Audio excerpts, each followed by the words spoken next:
अस्सलामुअलैकुम व्यूअर्स। तो आज हम द किंगडम ऑफ रूइन के एपिसोड नंबर 4 को देखेंगे। अगर आप अभी तक इसके पिछले एपिसोड्स नहीं देखा तो जाकर देख लीजिए। वीडियो का लिंक मैं डिस्क्रिप्शन में दे दूंगा। तो चलिए जानते हैं आगे की कहानी को बिना किसी देरी के। पिछले एपिसोड में हमने देखा था कि एक ऑफिसर ने अपनी तलवार से एडेनिस का सर काट देती है, लेकिन सच में वो मरा नहीं था, क्योंकि उसका सर काटने वाले ऑफिसर भी एक विच ही थी और उसका मैजिक डेथ कैंसल यानी ये किसी भी बॉडी के रीएनिमेट करके उसे मार भी सकती है और बचा भी सकती है। और वो विच कोई और नहीं ऐना थी, जिसे हमने पिछले एपिसोड में भी देखा था। और ये डोरोका का करीबी दोस्ती है, जिसे देखकर एडेनिस को कुछ समझ ही नहीं आता। फिर ऐना बताती है कि ये सब एक प्लान का हिस्सा है क्लोई को जिंदा करने का, और उसके लिए तुम्हें यहाँ से जाना होगा। फिर हम देखते हैं एडेनिस को एक बॉल में सील करके टेलीपोर्ट कर देते हैं, लेकिन ऐना के मैजिक के वजह से एडेनिस को बहुत दर्द होता है, जिसके वजह से वो चिल्लाने लगता है। तो वहाँ के विचेस उसे शांत करवाने की कोशिश करते हैं, लेकिन हो नहीं पाता। फिर हम विचेस की महारानी मैडम ओफेलिया को देखते हैं, जो कि अपने मैजिक से एडेनिस को ठीक कर देते हैं। फिर एडेनिस को थैंक यू कहते हैं, जो उनके लिए लड़ रहा था, लेकिन एडेनिस गुस्से में था। फिर वो सबको देखकर समझ गया था कि ये विचेस का देश है। फिर एडेनिस को वहाँ के विचेस सारे जगह दिखाते हैं व्हील चेयर में ले जाते हुए। फिर एडेनिस को महारानी ओफेलिया के पास ले जाते हैं। तो एडेनिस ओफेलिया से पूछता है कि आपने मेरे साथ क्या किया। तो महारानी ओफेलिया बोलती है कि मैं तो बस तुम्हें यहाँ बुलाया है एडेनिस, क्लोई का स्टूडेंट। फिर एडेनिस बोलता है कि क्या आप क्लोई को जानते हैं। तो महारानी ओफेलिया बोलती है कि इस देश में ऐसे कोई विच नहीं जो उसे नहीं जानती होगी।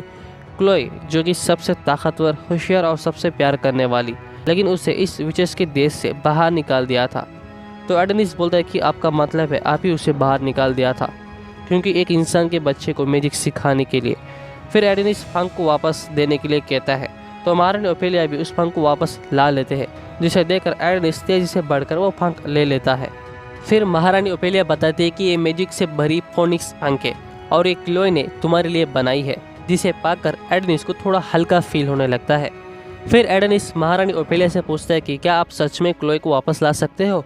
तो महारानी ओफेलिया बोलते हैं कि विचेस कभी झूठ नहीं बोलते, जिसे सुनकर एडेनिस खुश हो जाता है। फिर हम देखते हैं एडेनिस एक ऐसी जगह में रहता है जहां कोई नहीं रहता, यानी स्पेस, दुनिया के बाहर। महारानी ओफेलिया ने मून में एक ऐसी देश बनाई है जिसे बाहर से नहीं कोई दे सकता है और नहीं अंदर आ सकता है।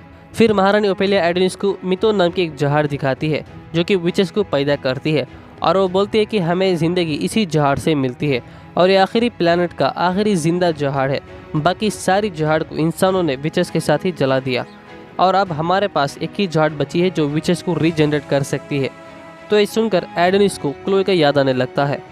तो महारानी ओफेलिया बोलती है कि जो तुम्हारे पास पंख है, ब्रिटेन स्टाइल मैजिक पंख, ये सिर्फ तुम्हारे पर ही डिपेंड करता है और ये किसी भी चीज़ को रूप देने के लिए किया जाता है, इन अदर वर्ड्स इमेजिनेशन। फिर बोलते हैं कि क्लोई को जिंदा वापस लाने के लिए तुम्हें और क्लोई के याददाश्त को उस फ्रूट के अंदर सील कर पाए तो शायद क्लोई जिंदा वापस आ सकती है, और जब तुम तैयार हो जाओ मुझे बता देना, कहकर वहाँ से चली जाती है। थोड़ी देर बाद हम ऐना को देखते हैं, जो कि बहुत गुस्से में थी। तो एडेनिस कहता है कि क्या प्रॉब्लम है तुम्हें। तो ऐना बोलती है कि तुम ज़रा भी सीरियस नहीं हो सकते, तुम्हारी वजह से डोरोका मर गई है। तो एडेनिस बोलते हैं कि मुझे इससे कोई फ़र्क ही नहीं पड़ता, क्योंकि ये सब प्लान का एक हिस्सा था। फिर ऐना बोलते कि क्या तुम जानते हो तुम जैसे इंसानों के लिए अपने जान हम क्यों रिस्क में डाल रहे हैं। तो एडेनिस बड़े गुस्से में बोलता है कि हाँ मैं जानता हूँ, तुम सब क्लोई को इस्तेमाल करना चाहते हो अपने फ़ायदे के लिए, क्या ये काफ़ी नहीं है। तो ऐना ये सुनकर शॉक हो जाती है। फिर हमें पास से सीन दिखाते हैं जब डोरोका मरने के हालत में थी और वो एडेनिस से कहती है, एडेनिस मेरी बात सुनो, विचेस क्लोई को इस्तेमाल करने प्लान कर रहे हैं, तुम्हें और क्लोई को विचेस के देश से भागना चाहिए। फिर एडेनिस ऐना से बोलता है कि तुम विचेस फैसिलिटी के बिना भी रह सकते हो, लेकिन ये जगह तुम इंसानों को कैदी बनाकर रखने के लिए बनाई है, और तुम ऐना अपने टेलीपोर्ट का मैजिक इस्तेमाल करके इंसानों को और बच्चों को किडनैप करती हो, क्योंकि उन्हें टाइटन स्टाइल समनिंग मैजिक सिखाकर लड़ने के लिए तैयार कर रहे हो। इंसान और विचेस के लड़ाई में जीतने के लिए विचेस को एक फौज ज़रूरत पड़ती है, और इस पंख बनाने के लिए तुम्हें क्लोई चाहिए, क्योंकि ये कोई और नहीं कर सकती, तो इसीलिए तुम उसे रीजनरेट करना चाहती हो। होशियार लोमड़ियों कहकर वहाँ से जाने लगता है। तो ऐना रोते हुए एडेनिस से कहती है, मैं डोरोका की मौत बेकार होने नहीं दूंगी, प्लीज़ हमारी मदद करो। तो एडेनिस बोलता है कि मैं बस क्लोई का ही मानूंगा, अगर वो बाहर आती ही तुम्हें रिजेक्ट कर दे तो सारे विचेस भी मेरे दुश्मन ही होंगे और मैं उसके लिए कुछ भी करूँगा। फिर हम देखते हैं क्लोई को वापस लाने के लिए सब तैयार हो जाते हैं। सारे वेचर्स अपने मैजिक इस्तेमाल करने लगते हैं क्लोई को वापस लाने के लिए।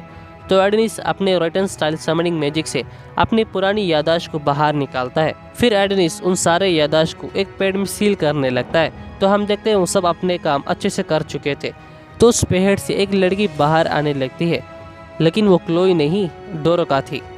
तो दोस्तों, ये एपिसोड यहीं पर ख़त्म हो जाती है। तो आपको क्या लगता है, एडेनिस क्लोई के बदले क्यों डोरोका को रीजनरेट किया था? ये सब अगले एपिसोड्स में ही पता चलेगा। तो अगले एपिसोड्स मिस ना करने के लिए हमारे चैनल अनईम बाजार को सब्सक्राइब करके साथ ही बेल आइकन को ज़रूर से ऑन कर दीजिए, ताकि आपसे हमारा कोई भी वीडियो मिस ना हो। मिलता हूँ अगले एपिसोड्स में जल्द। शुक्रिया।